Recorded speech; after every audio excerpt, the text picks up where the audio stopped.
Greatness is just something we made up. Somehow we've come to believe that greatness is a gift reserved for a chosen few, for prodigies, for superstars, and the rest of us can only stand by watching. You can forget that. Greatness is not some rare DNA strand. It's not some precious thing. Greatness is no more unique to us than breathing. We're all capable of it. All of us.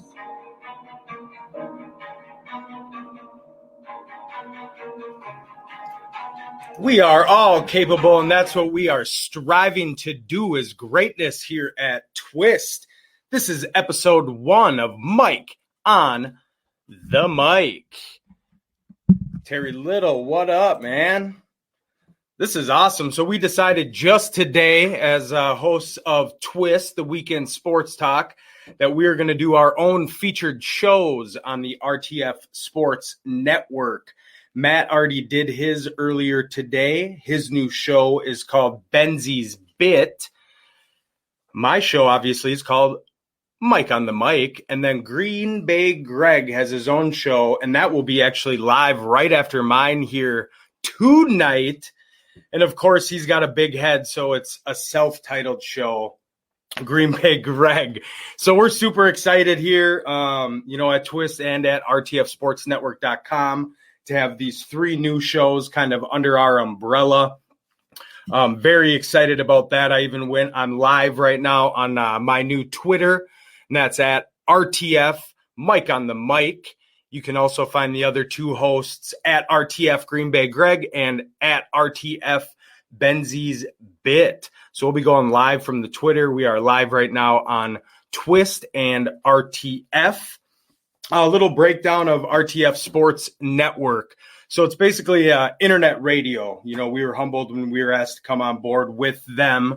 It's been great. And to have 3 new shows, which will start airing, I believe, next week, Thursdays. We're going to kick it off with Mike on the Mic at noon, followed by Benzie's Bit at 12:30.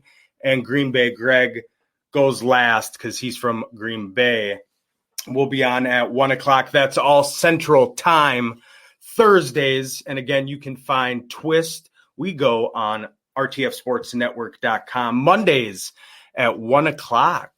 And then we go live Saturdays as per usual at 11 a.m. Central with the 3 of us. But this is where you get to learn a little bit more of the hosts on our own. So thank you, Terry. Terry's the CFO. That's the financial side of things for RTF Sports. John Daly, RTF baby, Twist. What's up? Glad you guys are tuning in. So again, Raise the Flag Productions. That's what RTF stands for. So it's live sports all the time, and we're featured on there now Mondays and Thursdays. A ton of great shows. So you got to get on there. You got to check out the content. You got to listen. If you don't like RTF on Facebook, go like them right now. Check out the website, rtfsportsnetwork.com. Right now, they're in the works of getting on XM radio, which would be fantastic. We might have our own RTF Roku channel, which obviously we're a live show at Twist, and we're going to be live shows at the 3 umbrella ones as well. We are all about branding. I come from a marketing background. So originally, the way I operate is I move quick. I came up with this idea. I called Matt. I called Greg. Before I even called them, I had logos made for all 3 shows. I did this. This is our new Twist logo, as well as the RTF logo up in the top right corner of your screen. I did that as well. One of the other shows, On and Off the Field, I hooked them up with a new logo. So yeah, man, I like doing logos. I like doing podcasts. I like talking sports. If you haven't noticed yet, my cartoon is directly above my head, so that's kind of cool. And then I have my two co-hosts here. CB. Oh, that's Doge. That's Doge. So I got the Doges and Mike. Maybe I'll have to change my name. But they just come to keep me company, man. I'm all by myself. I'm used to, obviously having my two hosts on either side of me. So I thought tonight this would make me feel a little bit more comfortable, seeing as though it is the very first episode of Mike on the mic. And if you didn't get that, that's me, Mike, on the mic. Very catchy, if I don't say so myself. So ending with RTF, you got to check them out. We're blowing up. We're excited about all the shows we're surrounded. We're super happy from Twist Nation that we were the show of the month. Make sure and listen to the other shows. Go on rtfsportsnetwork.com. Vote for them. We had over 5,000 votes for us, so that's all to our fans.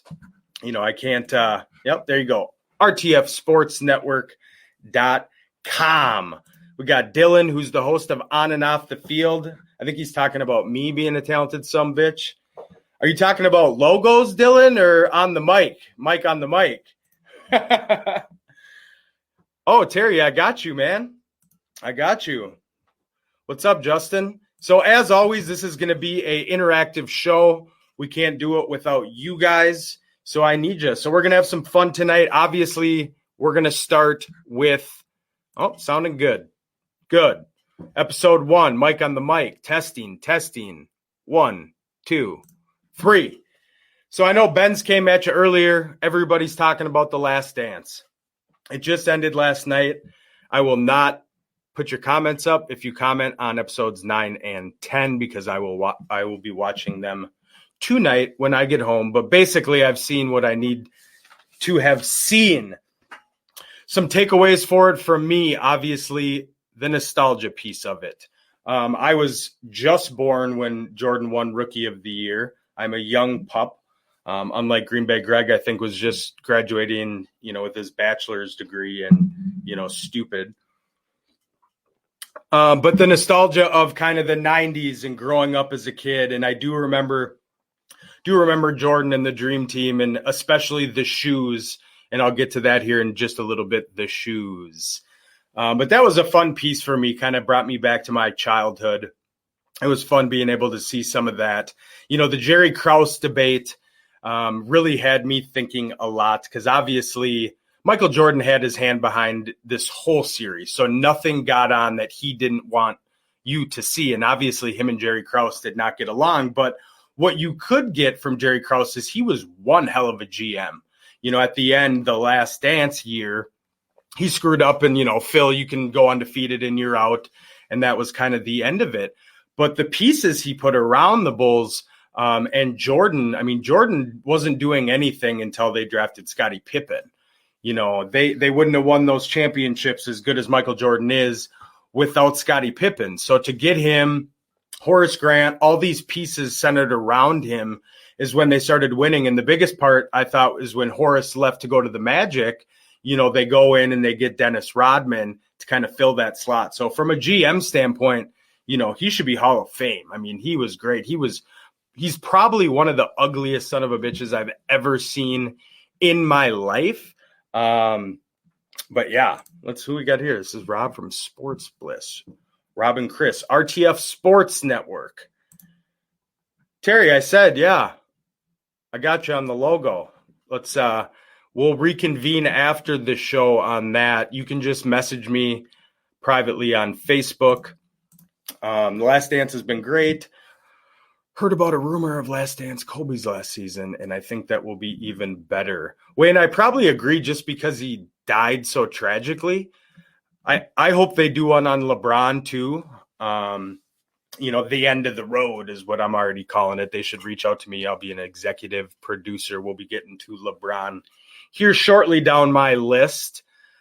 But yeah, The Last Dance was great with no sports absolutely going on besides Korean baseball and a little UFC. Everybody's been tuning in. Whether you think Michael Jordan was the GOAT or not, it's been great to tune in for 2 hours on Sunday and relive, a sports fantasy. So next takeaway was the media, continues to overhype things, to this day. And they did it back then too. I was talking with my dad before the show and he goes, do you think Michael quit because of his gambling? I said, absolutely not. The media blew that out of proportion like the media does. Michael Jordan would gamble on who could tie their shoes faster. I mean, that's just who he was, but he also had the money to back it up. I love that about him and his competitive nature. He just wanted to take your money. There was a part in the show that he went to the front of the plane with, a bunch of the broker guys and who were playing dollar hands and said, I just want to take your money. He had talked to a guy before the Dream Team came out and said he was ready to be done, and the media overhyped it about his gambling. Was he suspended? Is this because his dad died? He was quitting basketball before any of that had happened. So again, the media, great job of blowing something out of nothing. Last takeaway before we get to the who was better, who was the GOAT, LeBron or MJ, is how the Dream Team really put the NBA on the global map. Watching them, go over there, it was insane. That's really when other countries, and that's all because of Michael Jordan. You can say Magic or whoever, it wasn't. Michael Jordan was the Beatles of the NBA. That's one thing LeBron or Kobe or any of these other players can't ever say. When you watch The Last Dance, these people showed up like the Beatles showed up. Like when NWA blew up, I mean, the following around him, I mean, he was godlike at that time. It's all about the branding, like we kind of talked about earlier with Twist and RTF. If you brand yourself right, marketing works, man. That's why it's such a great career for me to be in. So let's break it down a little bit from my point of view. I thought it was funny earlier. He's going to be watching this tomorrow. He's seeping right now. He's got delivered bread very early. He basically said, I'm going to pick LeBron because I got to see LeBron play. And I think that was a cop-out, Matthew. That was just a cop-out, at least hold strong. So a few things I got here. We had a guest interview. Make sure to check out episode 24 of Twist. Stan Norfleet had some really great takeaways from the MJ LeBron debate. And number one was the leading style of Michael Jordan. When you're badgering these people like that, people aren't going to look up to you. They're not going to want to play with you. And you can call it, oh, well, I'm doing it because, win at all costs. It's like you can win without being a prick and hitting people and being, a pariah to your own team. So that to me disgusts me. Point LeBron. Number two, Michael did it with Phil Jackson, who's a Hall of Fame coach, who also did it for Kobe and Shaq. LeBron has never had a Hall of Fame coach, at least not to this point. Point LeBron. I did mention I was going to do this. There's the Jordans for you. LeBron's shoes are trash. They're horrible. Point Jordan. Jordan quit twice. I truly believe the pressure of being an icon like that, he just couldn't handle. I feel like he had the weight of the world on his shoulders and just couldn't do it. So he quit twice. LeBron has never quit. He has a ton of pressure. I mean, he's a media icon as well, doing TV shows and executive producing. He's got a son in Bronny James, who's one of the biggest, players coming up right now. Bryce Maximus is below him, isn't as hyped up because he's a little younger. Also, Scottie Pippen, who's a top 50 all-time player. Whew. Well, there we go with The Last Dance. I got to get on the next segment, right before we talk about Jordan, leaving for baseball. Our next little talker is going to be the greatest multi-sport athletes of all time. So we'll start with Jordan, who obviously left to go play some minor league ball for the White Sox. Again, they said he probably would have went pro if he had 1,000 at-bats, but it was Jordan's show they'll say that. Justin, what do you got? Didn't have the Zen Master. 9 straight finals. 6'9", 280, 6'6", 185. Last point on that, they say Magic Johnson is probably the best point guard of all time. Well, I'd say LeBron, who isn't classified a point guard, is better than Magic. He might be the best passer ever in the NBA.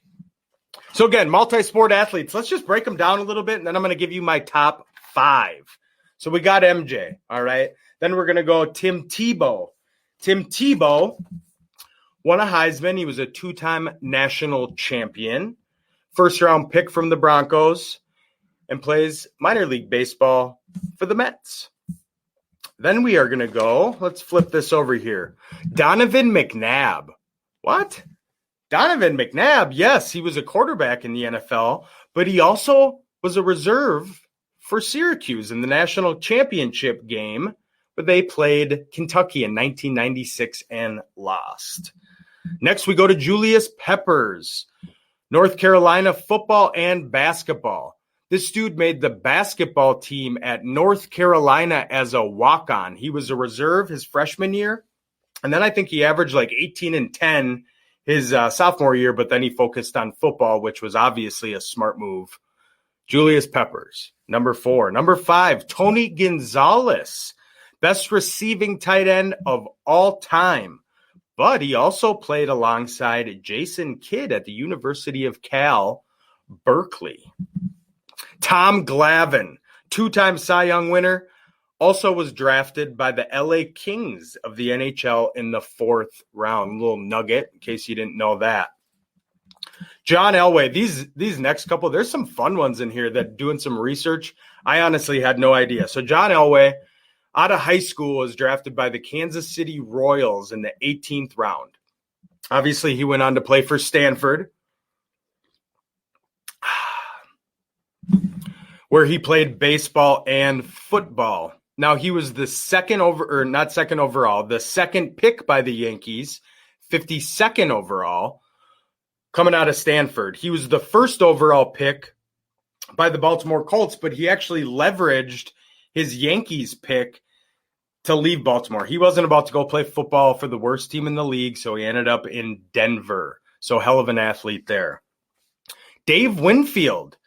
The Padres drafted him as a pitcher with the 4th overall pick.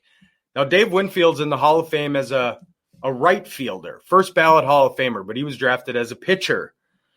He was also drafted by the Atlanta Hawks and the Minnesota Vikings. The Vikings drafted him in the 17th round, back when they were drafting like baseball. And the fun little nugget here is he didn't even play for the Gophers college football. He was a baseball and a basketball guy. So that's pretty cool there. Let's go next to Jackie Robinson. Jackie was a first ballot Hall of Famer, but at UCLA, he lettered in 4 sports: baseball, football, basketball, and track. He won the 1940 NCAA men's long jump crown. So Jackie was a pimp. Next, we got Bo Jackson, Kansas City Royals center fielder, and the first overall pick by the Raiders in 1987. Now, Bo was 6'1", 220 pounds. He was a running back, and he ran a 4.1240. Whew. Next, we got Bob Hayes, the only man with a Super Bowl ring and an Olympic gold medal. Once held world records in the 60, the 100, the 220-yard, and the 100-meter dashes. Holy shit, Bob. NFL, he had 71 touchdowns and was a 3-time Pro Bowler and Super Bowl champ. Deion Sanders, career 53 picks, 22 touchdowns in 14 seasons. Also played Major League Baseball, where he stole 20 bases in a season 3 times. Led the National League in triples in 1992 with 14 while hitting .304. You guys ever do that? I don't think so. Jim Brown, NFL, 9 seasons, touchdowns, 126. He had over 12,000 rushing yards with a career average of more than 5 yards a carry. Dude was a freak and an actor. He was a beast actor. He was good. But Syracuse, he was a 4-sport threat. He ran track. He was the leading scorer on the basketball team and an All-American lacrosse player. So Jim Brown. Nothing better than prime time. Okay, Justin. Well, let's see if prime time makes my top 5. If you guys want to argue it on here, you can, but you'll be wrong because I'm Mike and I'm on the mic, okay? So number 1, I got to give it to Jim Thorpe. I didn't talk about him yet because he is my number 1. He was Olympic gold winning player in the pentathlon, whatever, and the decathlon. He also played in the NFL for 13 years, Major League Baseball for 7 years, and professional basketball for 2 years. So you want to tell me anybody's better at a multi-sport athlete than Jim Thorpe? I'd love to hear it. Number 2 is Bob Hayes. Anybody who's got a gold medal, Olympic bling, and a Super Bowl ring? Yeah. Number 2. Number 3, Bo Jackson. Bo Jackson, was not only a beast at football and probably would have been much better if he didn't get hurt, but he was really good at baseball too. Deion Sanders, who's my number 4, was a decent baseball player. Bo was good. Bo was hitting it out of the park. Bo was in center field, chasing down everything with that 4.12 40. And number 5, I got to give it to Dave Winfield, somebody who gets drafted in the NFL when you don't even play college football. I'm giving it to you. This list was long, but the list I gave you, the top 4, they were pro sport multiple athletes. Everybody else was very good in college, but it's something to be said when you're a pro sport in 2. So that's the list of the multi-sport athletes. Jim Thorpe is your winner. Now, to end, I just want to break down Twist, the week in sports job. Look at this. This is my mom. Great job, Mike Reeves. Thanks, Kim Reeves. Gotta love that mom. So Twist, we go live Saturdays on Facebook, on Twitter, on RTF Sports Network at 11 a.m. And then again, we go on 1 p.m. at rtfsportsnetwork.com. Our social media, we're everywhere at Twist Sports Talk. On YouTube, we are Twist the Week in Sports Talk. Please subscribe, YouTube. Thank you.